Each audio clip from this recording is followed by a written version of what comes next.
PS international travel agency থেকে বলতেছি হুমায়ুন কবির। এই যে আপনার এক ভাইকে দেখতে পাচ্ছেন, আপনার নাম কি? আশরাফুল ইসলাম। আশরাফুল ইসলাম। আপনি কোন দেশে যাচ্ছেন? সৌদি আরব। সৌদি আরব। আপনার হোম ডিস্ট্রিক্ট কোথায়?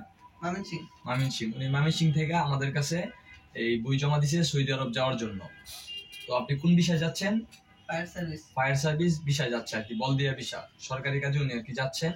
আপনি যে যাইতেছেন, কতদিন সময় লাগছে যাইতে আমাদের মাধ্যমে? 2 মাস। 2 মাস। আমরা কি আপনাকে কোনো এই আমাদের মাধ্যমে যাইতেছেন যে আমরা কি আপনার কোনো হয়রানি বা অস্বস্তি এরকম কোনো কিছু হয়েছে আমাদের মাধ্যমে যাইতে আপনার? না, এরকম কোনো হয়রানি শিকার হয়নি। আচ্ছা, আমরা কি আপনার থেকে কোনো অতিরিক্ত কোনো চার্জ নিছি? যেটা বলছি বিশাল ওইটাই তো রেট নিছি, নাকি অতিরিক্ত কোনো চার্জ নিছি আপনার থেকে? না, অতিরিক্ত কোনো চার্জ নেওয়া হয়নি। আচ্ছা, আপনি তাহলে ওনার জন্য সবাই দোয়া করবেন, ঠিক আছে? আর আমরা সৌদি, তারপরে মিডল ইস্ট বলেন, তারপরে ইউরোপ কান্ট্রি বলেন, সকল দেশ নিয়েই কাজ করি আমরা। এই টিকিটিং সেক্টর যা আছে বাংলাদেশে সব থেকে কম রেটে টিকিট কাটতে আমাদের সাথে আপনারা যোগাযোগ করুন।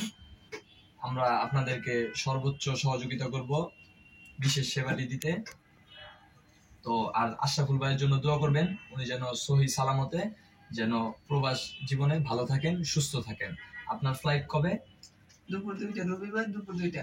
12 তারিখ 12 জানুয়ারি দুপুর 2টায় ওনার ফ্লাইট। তো আপনারা সবাই দোয়া করবেন ভাইয়ের জন্য। এই যে ভাইয়ের কাগজপত্র ভাইকে বুঝাই দিচ্ছি, এই নেন, এই যে আপনার ডকুমেন্ট সব, এই যে ভাইয়ের কাগজপত্র বাইরে